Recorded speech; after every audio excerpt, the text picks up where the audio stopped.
할렐루야. 사랑하는 성도 여러분, 오늘의 여러분의 삶 가운데도 우리 하나님의 사랑과 은혜가 가득하기를 주님의 이름으로 축복합니다. 오늘은 6월절에 관한 이야기를 조금 하려고 합니다. 길게는 못하니까 핵심만 한번 생각을 해보죠. 출애굽기 12장 12절에서 14절 말씀을 봅니다. 내가 그 밤에 애굽 땅에 두루 다니며 사람이나 짐승을 막론하고 애굽 땅에 있는 모든 처음 난 것을 다 치고 애굽의 모든 신을 내가 심판하리라. 나는 여호와라. 내가 애굽 땅을 칠 때에 그 피가 너희가 사는 집에 있어서 너희를 위하여 표적이 될지라. 내가 피를 볼 때에 너희를 넘어가리니 재앙이 너희에게 내려 멸하지 아니하리라.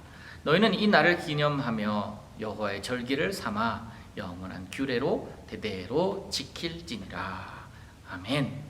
6월절의 시작입니다. 6월절은 이스라엘 백성들이 지키는 명절들 가운데 가장 중요한 3대 명절 중에 그래도 첫 번째 명절이라고 생각이 됩니다. 천재지변이 있으려면 그 전조 현상이 분명히 있습니다. 그리고 지진도 그렇고 해일도 그렇고 그런 것들이 큰 것들이 일어나기 전에는 땅에 사는 동물들은 난리가 나요. 때를 지어서 어디로 도망가기도 하잖아요. 이상한 것은 짐승들은 그렇게 잘 아는데 만물의 영장인 사람만 깨닫지를 못합니다. 천재지변뿐만 아니라 우리 몸만 봐도 그래요. 몸에 이상이 있으면 항상 그 몸은요 사전에 경고를 한다고 합니다. 그런데 그것이 느껴지면 내가 좀 쉬어야 되겠다 하면서 쉬면 되고 지금 잠이 오는구나 그러면 좀 자줘야 되는데 그것을 거스르다가 병을 얻기도 하지 않습니까?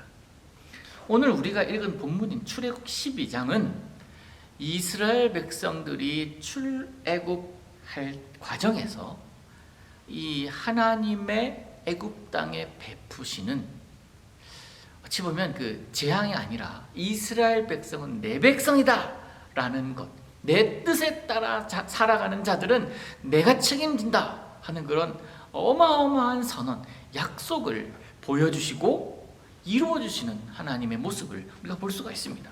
최고의 하이라이트예요. 그리고 하나님의 그 뜻을 순응하지 않는 바로 그리고 하나님을 무시하던 자들에게는 어찌 보면 최악의 결과를 얻게 되는 그런 10번째 재앙에 속해 있는 것입니다. 장자의 죽음이란 처음부터 확 오지 않았습니다. 확 그냥 밀려오는 것이 아니라 경고하셨잖아요. 전조 현상이 있었습니다. 그러나 바로는 대놓고 그 하나님의 전조 현상을 무시했습니다. 그 결과 돌이키지 못할 비참한 현실을 경험합니다. 우리가 장자의 죽음이라고 표현하지만 사실 이 10번째 재앙의 핵심은 오늘 우리가 읽은 6월절이에요. 6월절. 영어로 6월절은요 패스오버, 넘어간다 라는 뜻입니다. 이스라엘 백성에게 있어서의 큰 은혜, 넘어감, 그것이 바로 오늘 읽은 그 본문 12절, 13절 내용인데 사실은 12장 전체의 내용이 어찌 보면 10번째 재앙 그 가운데 전조현상이라고 생각할 수가 있습니다. 10번째 재앙을 넘어가도록 패스오버 하도록 하기 위해서 명령하신 것은 양을 잡아 그 피를 인방과 문설주에 발라라. 그러면 그리고 그 안에 들어가 있으라. 그러면 죽음의 사자가 그 집을 지나갈 때 그 피를 보고 넘어갈 것이다. 그래서 패스오버, 6월절이라고 합니다. 참고로 가톨릭에서는 6월절을 뭐라 그러냐면 과월절, 넘길 과월절이라고도 하고 파스카 축제, 그 절기를 파스카 축제라고 합니다. 참고로 알아두시면 돼요. 6월절의 핵심은요 이거예요. 모든 사람에게 공평한 기회가 주어진다. 이거는 6월절은 다시 말해서 지금 신약의 예수 그리스도의 보혈과 똑같습니다. 모든 자들에게 주어진 기회입니다. 그 피를 바르면 산다. 지금 예수 그리스도를 믿으면 누구든지 살 것이다. 똑같습니다. 그 피를 바른 자들이 누구인지 관계가 없습니다. 그 집 안에 있는 자가 어떤 자인지도 관심 없습니다. 단 하나, 피가 있느냐. 이스라엘 백성들뿐만 아니라 애굽인들 또 성경에 말하는 잡족들이라고 나오는데요. 그 땅에 살아가는 다른 종족들도 이 피를 문설주와 인방에 바른 자들은 살았습니다. 하나님의 권능을 보고 경험하며 두려워해서 그 전조현상에 다른 자들은 그 피로 살 수 있었던 거예요. 아무리 자기가 바로라 한들, 또 아무리 자신이 애굽의 최고 통치자인들 그 피를 바르지 않고 있었던 자는 죽음의 심판을 넘을 수가 없었던 겁니다. 공평하잖아요. 모든 이들에게 기회를 주었습니다. 그 피의 공로가 그들을 살렸습니다. 오늘 살아가는 우리들 마찬가지 아닙니까? 예수 그리스도의 보혈의 공로로 살아가는 자들, 우리들이에요.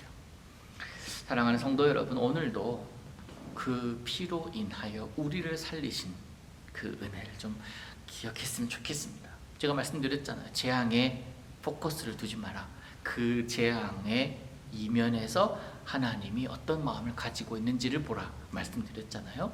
오늘 여러분, 우리를 구원하신 패스오버, 죽음에서 건지신 그 예수 그리스도를 깊이 생각하시기를 바랍니다. 어떤 어려운 상황에서도 하나님은 우리를 살리신 분입니다. 단 하나님의 품 안에 있을 때, 하나님의 자녀로서 살아갈 때 하나님은 우리의 하나님이 되어주시고 하나님은 우리의 아버지, 또 우리는 우리의 하나님의 자녀가 되는 것 아닙니까? 오늘도 그 보혈의 공로를 잊지 마시기를 바랍니다. 지금 어려울 수 있습니다. 지금 힘들 수 있습니다. 이것으로 하나님이 도대체 뭐 하시냐, 이것이 아니라 이것으로 더 깊이 하나님 생각하고 하나님 만날 수 있는 기회임을 기억하시고, 이 어려운 상황 주 예수 그리스도의 이름의 능력으로 버티고 견디고 그러면서 주님을 찬양하며 살아가는 우리 믿음의 사람들이 다 되시기를 예수님의 이름으로 축복합니다.